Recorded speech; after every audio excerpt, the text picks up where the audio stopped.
dari kelompok 6, 3 AKMC, Akuntansi Manajemen. Di sini kami akan mempresentasikan hasil proyek kami. Sebelumnya kami akan memperkenalkan diri.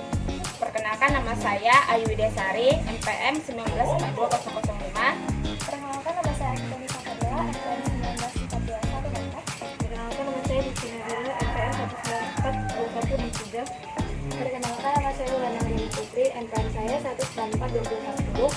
Perkenalkan, nama saya Febita, MPM saya 1942006. Selamat belajar.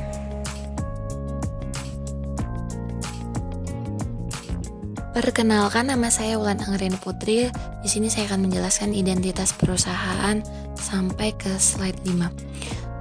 Di sini kami akan menjelaskan nama identitas perusahaan kami. Di sini company name-nya adalah Donat Manja, yang dimana lokasinya terletak di Pemda 2 Batu Aji Batam, Buliang, Kecamatan Batu Aji, Kota Batam, Kepulauan Riau. Di sini jenis perusahaannya yaitu membuat donat, dan di sini saya akan menceritakan sedikit tentang Donat Manja. Toko Donat Manja merupakan usaha mikro kecil menengah yang bergerak pada bidang manufaktur, yang memproduksi sebuah donat yang memiliki berbagai macam varian rasa dan ukuran dari yang donat mini, donat reguler, dan donat karakter berbentuk huruf. Donat Manja telah berdiri dari sejak tahun 2018 hingga sekarang. Lalu selanjutnya di sini ada tahapan produksi. Nah, di Donat Manja ini terdapat 5 tahapan produksi yang dimana menggunakan waktu sampai dengan 30 menit.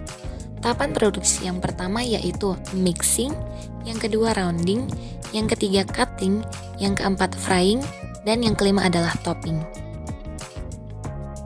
Lalu di sini saya akan membacakan landasan teori dan kebijakan. Akuntansi adalah yang terpenting dan berperan penting dalam menjalankan sistem ekonomi dan sosial yang ada. Konsep akuntansi dasar diperlukan untuk mempelajari bagaimana menangani data keuangan dalam suatu organisasi atau perusahaan. Menurut Priyati pada tahun 2013, tujuan utama akuntansi adalah untuk mencatat dan melaporkan dan menginterpretasikan data-data ekonomi untuk digunakan sebagai pengambil keputusan. Akuntansi digunakan untuk mengambil keputusan di hampir semua aktivitas bisnis di dunia, sehingga disebut bahasa bisnis. Jadi di sini ada 6 tahapan bisnis. Yang pertama, Activity Based Management or ABM, Activity Based Costing or ABC, Variable Costing, Productivity Ratio, Kaizen Costing, and Budgeting. Lalu selanjutnya di sini kami akan menampilkan gambar account number and account name. Jadi di sini ada current asset, there is case, supplies, raw material inventory, finished good inventory, work in process mixing, work in process rounding, cresting, cutting, frying, topping.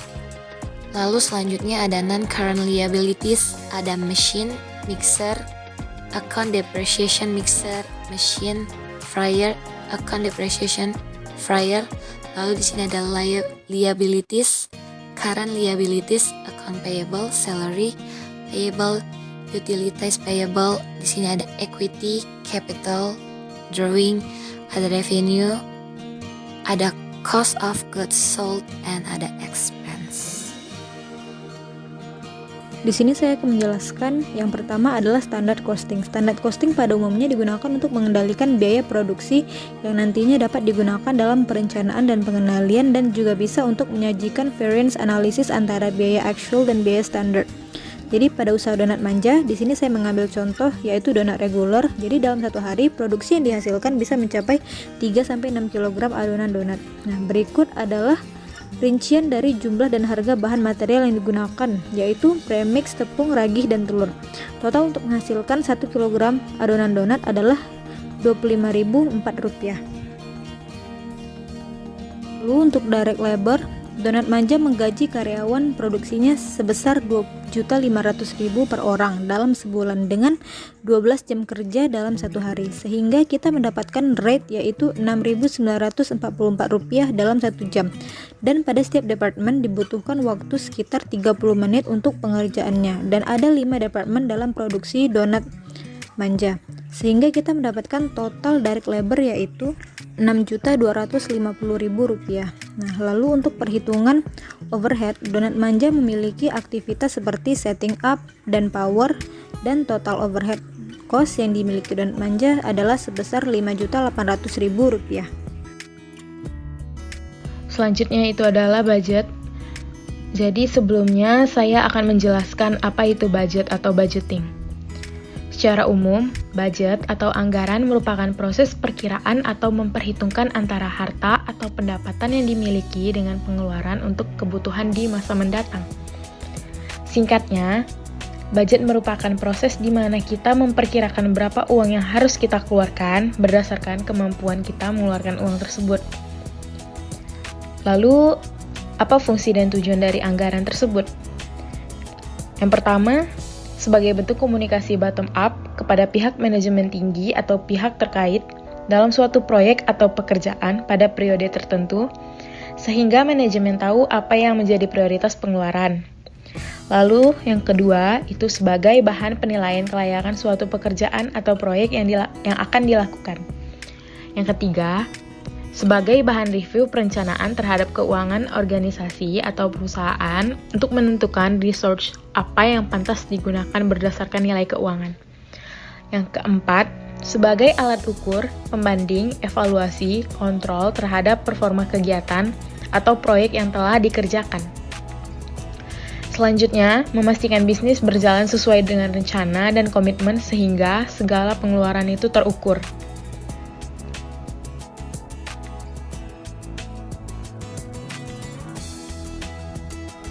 Jadi di sini pada UMKM yang kami gunakan itu terdapat dua budgeting. Yang pertama itu budgeting donat reguler dan yang kedua itu budgeting donat angka. Saya akan membacakan atau menyebutkan dan menunjukkan bagian-bagian dari budgeting tersebut. Pertama itu ada sales budget, lalu ada production budget, lalu ada direct material purchase budget itu untuk yang premix. Lalu direct material purchase budget itu untuk tepung, lalu DM purchase budget untuk telur, lalu DM purchase budget itu pada ragi, lalu direct labor budget, ada overhead budget, lalu selling and administrative budget, lalu ending finished good inventory budget, lalu cost of goods sold budget, lalu ada income statement budget. Selanjutnya budget donat angka, terdapat sales budget juga, production budget, direct material purchase budget, premix, lalu direct material purchase budget tepung, direct material purchase telur, direct material purchase budget ragi, lalu direct labor budget, overhead budget, selling and administrative budget, ending finished good inventory budget, cost of goods sold budget, income statement budget. Untuk variance analysis di sini kami menghitung material variance dan labor variance. Jadi untuk material variance ada actual quantity purchase, actual price, actual quantity use, standard quantity dan standard price. Sedangkan di labor variance ada actual hour, actual rate, standard hour dan standard rate. Pada material variance saya mengambil contoh yaitu donat regular. Jadi untuk mencari material price variance adalah yaitu dengan mengurangi standard price dengan actual price, lalu kita kalikan dengan actual quantity purchase, di mana donat manja memiliki material price variance yang unfavorable karena actual price yang dimiliki lebih besar dari standard price yang telah ditetapkan. Dan untuk mencari material quantity variance adalah dengan cara mengurangi standard quantity dengan actual quantity use dikalikan dengan standard price, di mana material quantity variance yang dimiliki juga unfavorable karena actual quantity use yang digunakan lebih besar dari standard quantity. Lalu pada labor variance saya juga menggunakan donat regular sebagai contohnya. Jadi pada labor variance untuk mencari labor rate variance adalah dengan cara mengurangi standard rate dikurang actual rate dikalikan dengan actual hour, di mana donat manja memiliki labor rate variance yang unfavorable karena actual rate yang digunakan lebih besar daripada standard rate. Dan untuk mencari labor efficiency variance adalah dengan cara mengurangi standard hour dikurang dengan actual hour dikalikan dengan standard rate, di mana donat manja belanja juga memiliki labor efficiency variance yang unfavorable karena actual hour yang digunakan lebih besar daripada standard hour. Di sini saya akan membahas tentang CVP atau cost volume profit. Di sini saya mengambil contoh CVP dari penjualan donat reguler sebesar 38.160.000 dalam 2 bulan dikurangi dengan variable cost sebanyak 3.500.000 untuk mendapatkan contribution margin, lalu dikurangi dengan fixed cost untuk mendapatkan net income. Pertama, untuk mencari contribution margin ratio adalah dengan cara membagikan contribution margin dengan sales, lalu dikalikan dengan 100. Kedua, untuk variable expense ratio, yaitu total variable cost dibagi dengan sales. Ketiga, untuk mencari break even point, kita membagikan fixed cost dengan contribution margin per unit. Lalu yang keempat, what if analysis for target profit. Target profit yang ingin dicapai adalah sebesar 15 juta rupiah. Caranya yaitu dengan menambahkan target profit dan fixed cost lalu dibagikan dengan contribution margin per unit. Kelima, margin of safety yaitu sales dikurangkan dengan dalam kurung break even point dikali sales per unit. Dan terakhir untuk DOL yaitu contribution margin dibagikan dengan net income. Di sini saya akan menjelaskan production report periode pertama, yaitu donat reguler mixing, yang dimana unit informationnya equivalent unit, DM dan conversion 462, cost information bagian total cost accounted for 23.466.416. Departemen kedua donat reguler yaitu rounding, yang dimana unit information equivalent unitnya ditambah transfer in. Jadi transfer in, DM dan conversion masing-masing jumlahnya 462. Cost information total cost accountednya 35.581.616. Di sini saya akan menjelaskan departemen ketiga yaitu cutting, bagian donat reguler, yang dimana unit informationnya bagian equivalent unit ditambah transfer in. Jadi di equivalent unit memiliki transfer in, DM dan conversion, yang dimana totalnya masing-masing 462. Cost information ditambah juga transfer in, menjadi transfer in, DM dan conversion. Total cost accountednya yaitu 47.699.616. Tahapan keempat yaitu frying dari donat regular, yang dimana unit informationnya equivalent unit terdiri dari transfer in, DM, conversion. Totalnya masing-masing 462.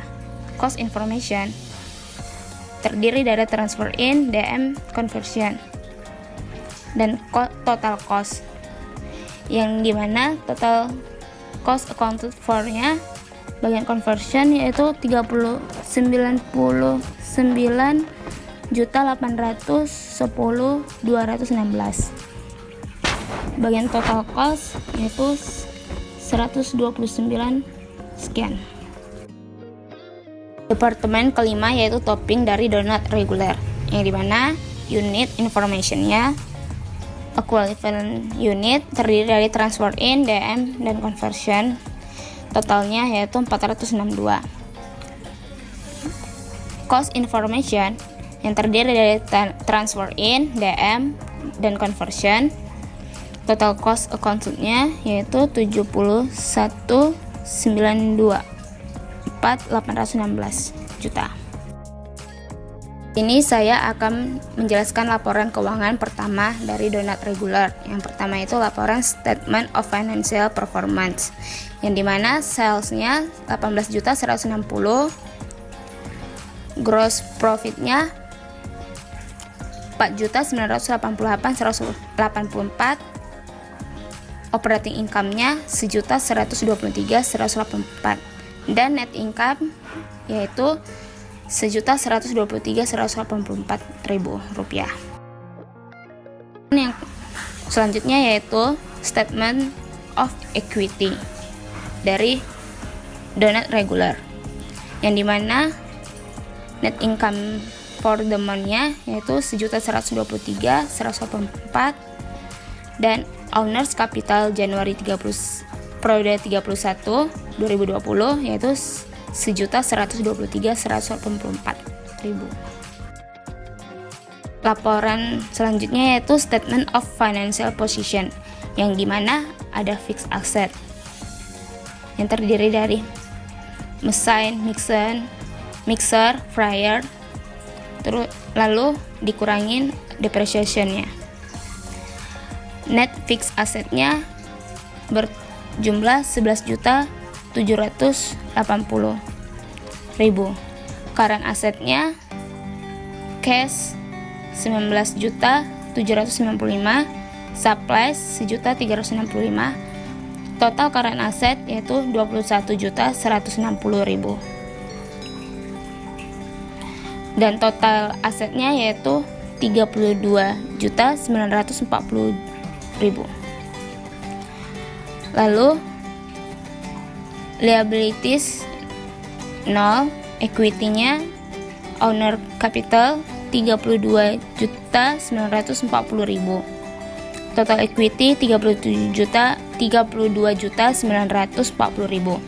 Total liabilities dan equity yaitu 32.940.000. Di sini saya akan menjelaskan analisis dan hasil dari kondisi laporan keuangan pada donat manja. Laporan keuangan pada periode pertama sesuai dengan laporan yang terdapat pada periode pertama, keuntungan pada donat angka lebih tinggi dibandingkan donat regular. Maka income yang didapatkan pada donat manja lebih kepada donat angka. Dalam hal ini, laporan keuangan usaha donat manja bulan Januari 2020 menunjukkan biaya expand dalam aset cukup besar, yang menunjukkan bagian dari sumber dana usaha sebagian besar berasal dari hasil penjualan yang didapatkan. Sedangkan laporan keuangan pada periode kedua, keuntungan penjualan donat reguler dan angka terjadi peningkatan yang signifikan khususnya pada donat angka. Hal ini disebabkan karena donat angka bentuknya yang lebih menarik dan customer bisa mengcustom sesuai dengan keinginan. Tidak hanya itu, keuntungan juga didapatkan karena usaha donat manja tidak memiliki account payable dan dalam sistem penjualannya hanya menerima cash. Kondisi laporan laba rugi, perbandingan laporan pada donat reguler dan juga donat angka. Pada periode pertama, laporan keuangan usaha donat manja di bulan Januari 2020 sudah mencapai target yang sudah ditentukan. Keuntungan yang didapatkan dari penjualan donat reguler sebesar Rp1.123.184. Adapun pendapatan dari donat angka sebesar Rp3.071.300. Dari sisi laporan laba rugi, kinerja perusahaan terlihat baik. Perusahaan juga mengendalikan biaya sesuai dengan tanggungan yang ada. Pada periode kedua, laporan keuangan usaha donat manja di bulan Februari 2020 mengalami peningkatan dari periode sebelumnya. Keuntungan yang didapatkan dari penjualan donat reguler sebesar Rp1.928.000 dan pendapatan dari donat angka sebesar Rp4.594.560. Jika dilihat dari sisi laporan laba rugi pada periode pertama dan kedua, terdapat peningkatan pada donat reguler sebesar Rp804.000, sedangkan pada donat angka Rp1.523.000. Kenaikan laba terjadi dikarenakan adanya peningkatan unit dalam penjualan. Adapun kesimpulan yang bisa disimpulkan oleh kami adalah: yang pertama, usaha donat manja merupakan usaha yang bergerak di bidang manufaktur produksi berbagai macam donat. Kedua, usaha donat manja memiliki kendala-kendala dalam menyusun laporan keuangan. Hal ini dikarenakan kurangnya sumber daya manusia yang memiliki kemampuan dalam menyusun laporan keuangan. Dan yang ketiga, dengan menggunakan metode penetapan biaya yang benar, perusahaan bisa lebih tepat saat membuat keputusan dan menentukan kebijakan perusahaan, seperti menetapkan biaya unit dan harga jual. Adapun beberapa saran yang disarankan dari kami kepada usaha donat manja. Saran yang ini untuk mengatasi beberapa kendala, yaitu harus disiplin untuk mencatat setiap transaksi di buku harian, kemudian mencatat bukti transaksi dengan rapi agar tidak ada bukti transaksi yang hilang. selama pencatatan, kemudian menyediakan sarana dan prasarana untuk mendukung penyusunan laporan keuangan. Dan juga ada beberapa cara yang disarankan agar dapat memiliki laporan keuangan yang lebih akurat menggunakan Microsoft Excel. Dengan cara rutin melakukan pencatatan transaksi dalam jurnal, kemudian saat menggunakan aplikasi Microsoft Excel perlu diperhatikan item-item yang harus diisi secara manual, dan juga kartu persediaan harus diisi dengan lengkap.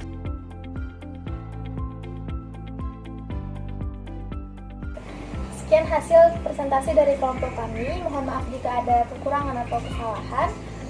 Sampai jumpa di semester depan. Bye-bye.